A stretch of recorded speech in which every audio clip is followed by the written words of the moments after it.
dalawa lang naman ang pwede mangyari sa kanya. Mahuli siya at makulong o mababaril siya at mamamatay. Aling Gloria, pangako po, ibabalik ko po siya sa inyo. Salamat, Perry. Ingat ka. Asawa niya si Gloria Mariano? At may anak din siya, si Stella Mariano. Ang asawa ko? Hindi ikaw ang anak ko. Hindi ikaw si Miggy. Gusto ko malaman ng anak natin kung gaano siya kaswerte. Dahil meron siyang tatay na katulad mo. Konektado si Fidel sa asawa mong malas. Dumating si Perry para kay Stella? Well, sorry na lang siya. Late na siya eh. Maya-maya magkakaputukan na. I really hate that Stella. Sana nga tumakas na lang siya nang mabaril na siya. Subuko na! Para ngayong gabi, magtatapos na ang pagiging Mrs. Villamoria.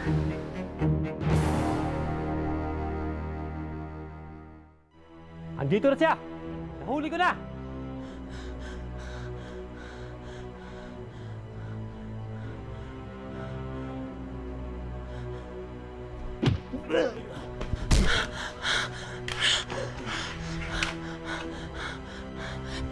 Perry, wala naman talaga dito si Miggy eh. Niloko nila tayo. Hindi na mahalaga yon. Ang kailangan makalis na tayo dito. Halika na.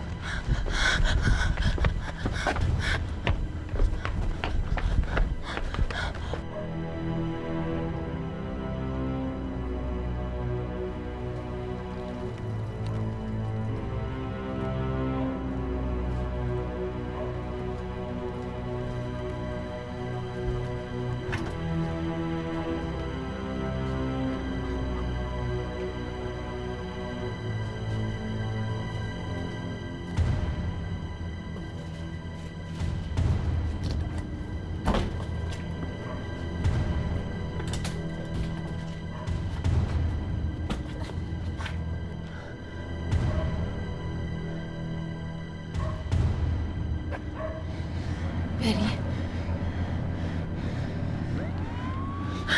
Stella, halika na. halika na. Oh, nahuli ba ang magnanakaw? Di ho, sir. Dumaan sa terrace. Ano ba ang klaseng mga pulis kayo? Ang aga na nga namin tumawag, hindi nyo pa rin nahuli? Ang tagal nyo kasing rumisponde! Sir, please, kailangan nyo siyang mahuli. Natakot ang pamangkin ko eh. Kailangan may magbayad sa nangyari. Ha? Hinahanap na ho namin siya, sir. Sigurado hindi pa nakakalayo. Sige na, hanapin nyo na! Sige. Ay!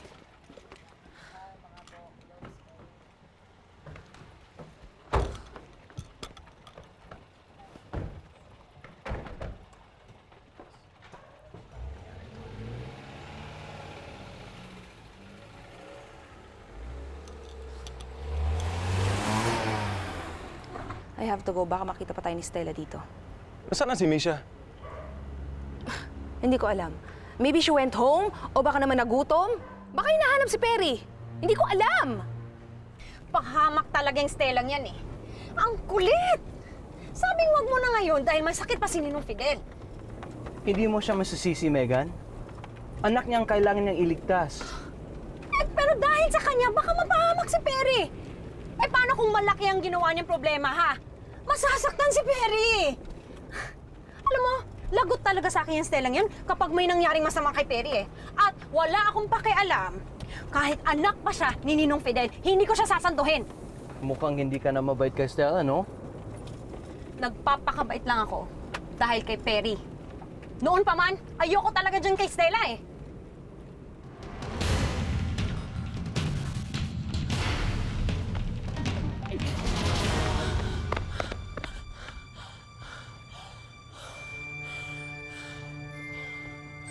Yan ang nangyayari kapag padalos-dalos ka. Paano kung wala ako doon? Paano kung may nangyari sa'yo? Ano sasabihin ko kay Aling Gloria? Kay Aji?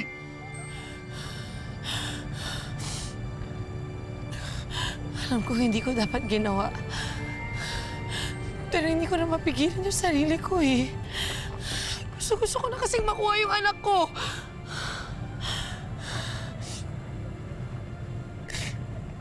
Salamat nga pala at dumating ka. Salamat at iligtas mo ko. Pakiramdam ko kasi kanina mamamatay na ako eh. Pero pasensya na. Dahil sa katangahan ko, pati ikaw muntik na mapahamak. Huwag ka mag-alala. Sa susunod, makikinig na talaga ako sa'yo. Pangako.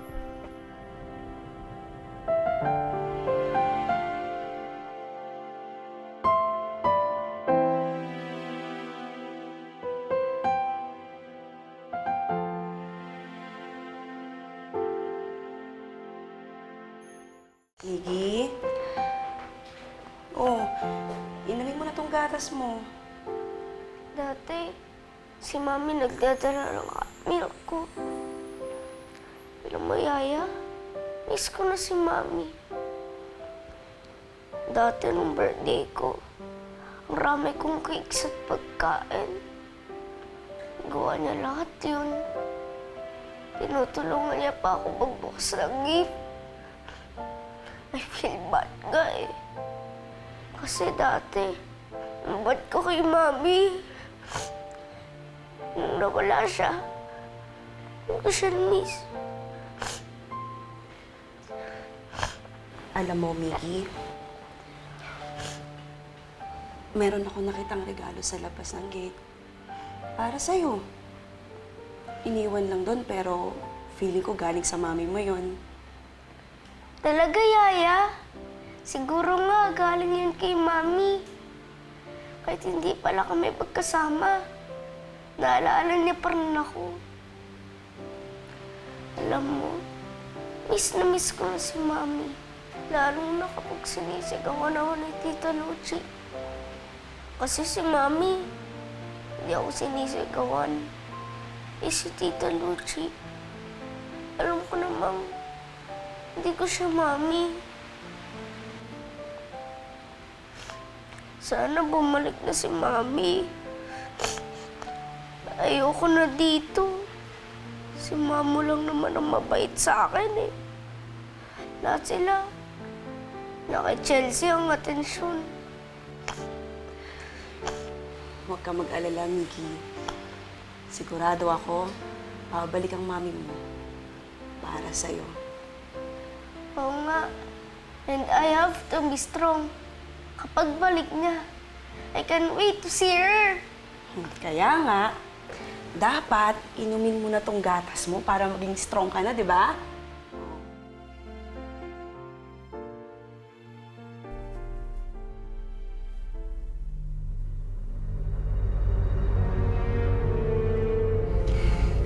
Damn you, Stella.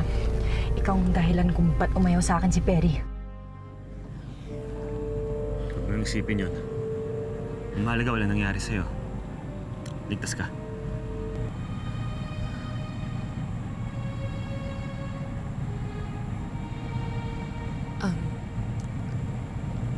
Perry, mabuti pa bumalik na tayo.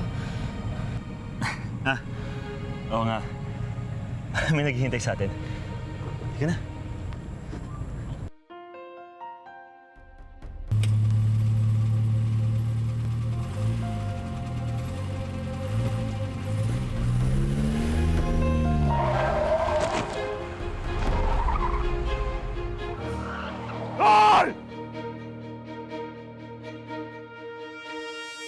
Stella!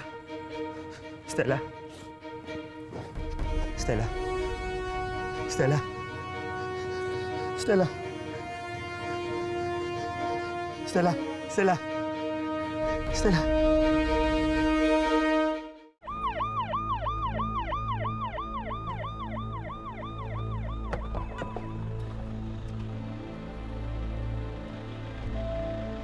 Ano nangyari dito? Actually pa yung dumaan na sasakyan eh. Sobrang bilis. Baka yun yung magnanakaw na pumasok sa bahay doon. Tara, ihatid na namin sa ospital. Mukhang napuruan tong kasama mo ah. Sige, Chip. Salamat. Halika, tulong.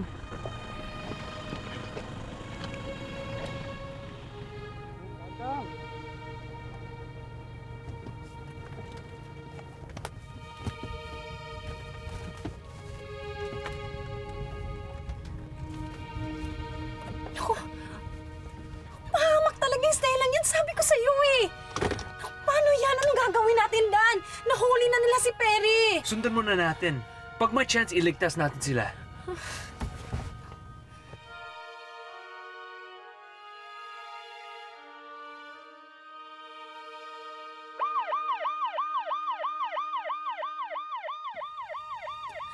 Dali, sundan mo, Dan!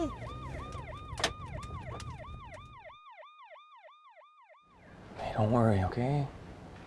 Hindi na babalik ang magnanakaw. What? Ano? Bakit ka nakatingin sa akin? Natatakot ka? Alika, luwapit ka. Gusto mo makita yung mukha ko? Dina, don't scare the kid, okay?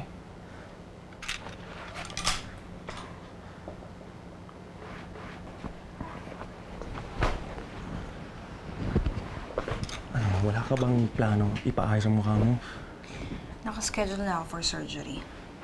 Pero bago ko ipaayos yung mukha ko, kailangan makaganti muna ako kay Stella. Sisiguraduhin kong mas malalim at mas pangit ang mangyayari sa mukha niya kaysa sa mukha ko. Anyway, I'll just stay with him hanggang makatulog siya, ha? Ako nang hahatid sa'yo. Mukhang wala na si Misha. It's okay. I'm good. Sir, kapag may oras ka, pumunta ho kayo sa presinto agad para makapag-file ng report.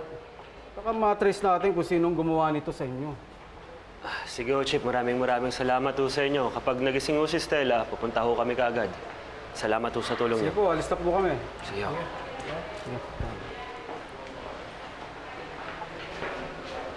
Perry? Ayan. Akala ko nahuli ka. Ay, ba't tinatid ka naman ngayon dito? Hindi. Nung pagligtas ko kasi kay Stella, biglang sumagasa sa kanya. Nandiyan siya ngayon sa isa sa mga kwarto dyan. Dan, si Dino, kamusta? Nag-improve na ang lagay niya. Inilipat na siya sa isang private room. Kaso nang hindi pa nagigising. Binabantayan siya ni Aling Gloria. Nakita ba kung sinong bumangga kay Stella?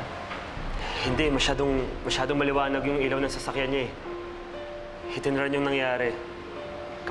Kapag nakita ko kung sino yung bumangga kay Stella, manda siya sa akin.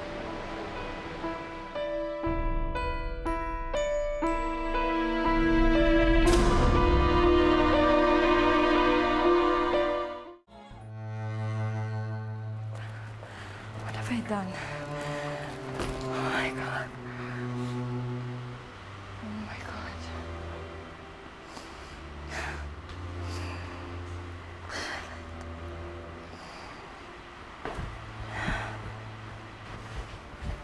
Oh, anak, bakit ngayon ka lang? Ba't ganyan na itsura mo?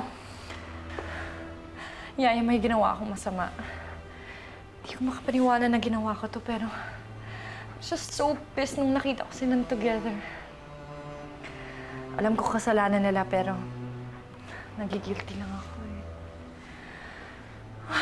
What the hell have I done? Anak, alam mo hindi kita naiintindihan. Ano ba ang ginawa mo? Nakita ko sila... Hello? Nasaan ka ba? Bakit mo ako iniwan kina Luke? And si Stella, hindi tuloy natin nasundan si Stella. I don't want to hear Stella's name right now, Dina. Not tonight. Kung gusto mo, hanapin mo si Stella sa ospital. Siguradong dun siya dinala ni Perry pagkatapos ko siyang sagasaan. Yes, Dina, okay? Sinagasaan ko si Stella. I'm not proud of it, but I did it. I have to go. Anak, sinagasaan mo si Stella? Di ba kaibigan mo yun? Sabi ko naman kasi sa'yo eh, iwasan mo yung Dina na yan. Wala yang ginawa kundi paiyakin ka. Hindi mo ba naaalala nung maliit ka pa? At saka wala rin yung ginawa kundi lagi kang pagawain ng masamang bagay. Ano ka ba? Oh, hello guys. Are you already going to the party? Oh, there's the other friends. Hello, are you going to the party? You're so beautiful tonight. Thank you. Ayoko na nga. This is so boring. Let's play another game. What if huliin natin ang mga kittens sa labas? Let's hang them from a tree. Ayoko na nun, Dina. Kawawa naman sila. Sabi ni Yaya, hindi dapat sinasaktan ng mga kittens. Ano ka ba? You're so killjoy! Ayaw mo ah. Akin na naman yan. Ayan. She's so beautiful, isn't she? No, it wasn't Dina, Yaya, okay? Pwede bang wag mo na akong sisihin? I already feel bad. Nagigilty na nga ako eh. Pwede bang comfort me na lang? Ikaw lang nakaka-understand. Diyos ko. Ito ka na lang matulog, Yaya, sa tabi ko. Sige, sige. Tiis-tiis lang po. Tiis-tiis lang po.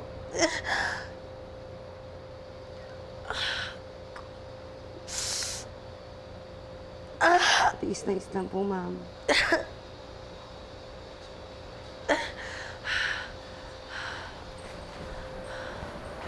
Ayan, malinis na po yung sugat niyo, ma'am. Babalikan na lang po kayo ni Doc mamaya-maya on. Sige po. Thank you. Stella.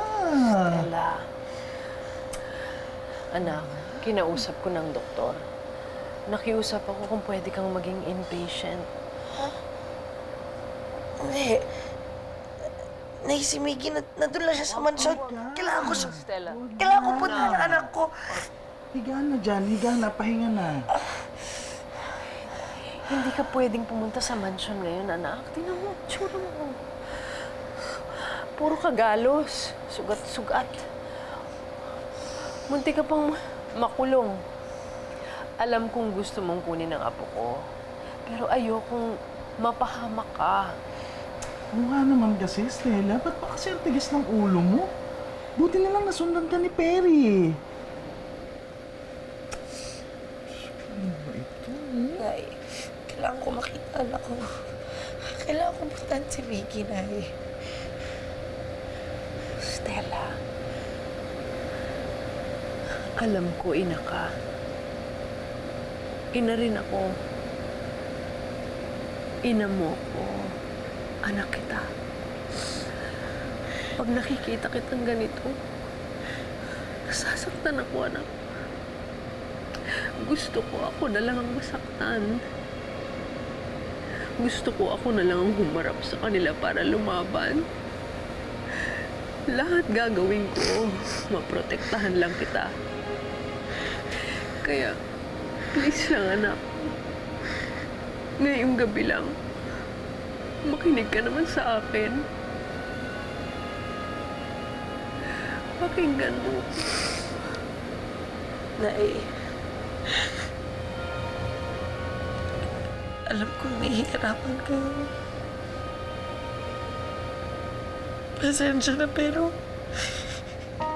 sa tuwing naiisip ko si Miggy, hindi ko kaya eh. Hindi ko mapakala. Kailangan ko siya makasama. Kailangan ko makatabi yung anak ko. Intindihan kita. Naiintindihan mo ko kasi. Naiintindihan kita, anak. Nay, kung hindi lang ako naging tanga, baka nabawi ko na si Miggy. Siguro kung nag-iisip lang ako, kasama ko na ngayon ang anak ko.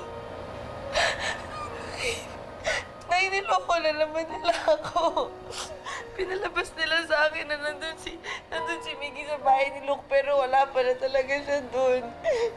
Niloko lang nila ako para pag pupunta ako dun, mahuli ako ng pulis.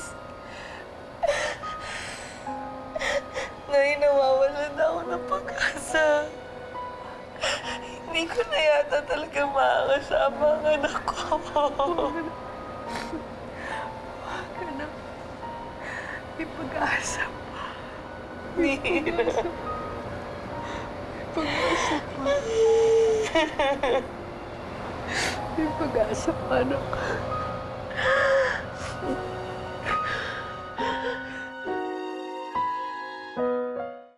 Sa sitwasyon ninyong mag-asawa, korte ang magdidesisyon kung kanino mapupunta si Miggy.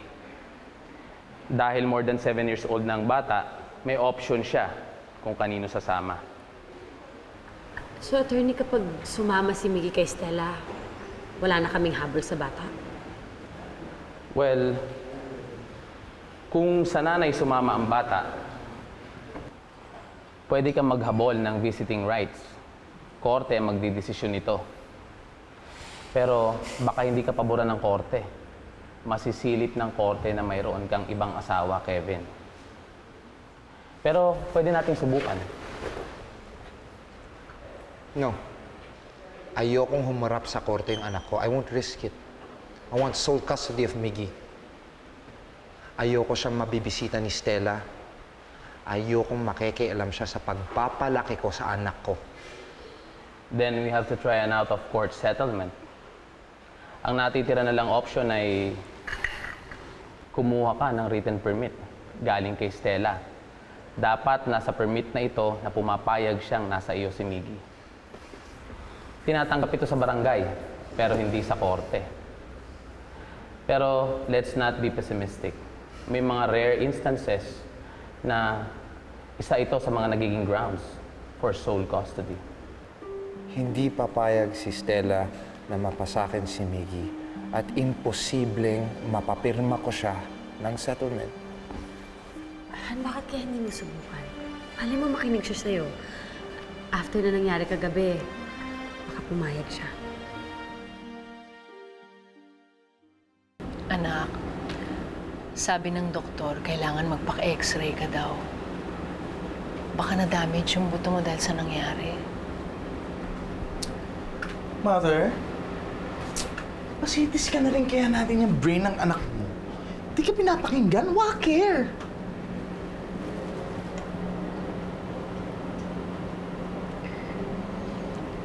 Pasensya na kayo, ha? Hindi pa rin kasi talaga mawala sa isip ko yung nangyari kagabi. May gusto sana akong sabihin sa'yo eh. Sa totoo lang, matagal ko nang gustong sabihin ito. Kaya lang, naghahanap rin ako ng tiyempo. Alam ko problemado ka kay Miggy. Pero sa tingin ko, ngayon na ang tamang panahon para malaman mo ang katotohanan. Teka, anong sekreto yan? Kakatensa? Ano yan? Nay, ano po yun? Ano sinasabi nun yung sikretong tinago niyo sa akin? Anong kailangan ko malaman? Ang itay. Si Kevin? Hello? Kevin? Bakit ka napatawag? Anong kailangan mo? Si Miggy? O sige, payag ako sa gusto mo. Pumunta ka dito sa ospital. Puntahan mo ako dito ngayon din. Bakit tumahog si Kevin? Bakit daw siya pupunta dito? Nay, tungkol ho kay Miggy. Gusto daw niya pag-usapan namin na matino kung kanino ba talaga mapupunta ang anak namin. Diyos ko, Nay. Sana pumayag na siyang mapunta sa akin ng anak ko. Sana nga. Sana ibigay na niya sa akin si Miggy. Yun lang kasi talaga magpapasaya sa akin ngayon eh. Ang makasama ang anak ko. Oo nga, sana, Bes. Sana, please.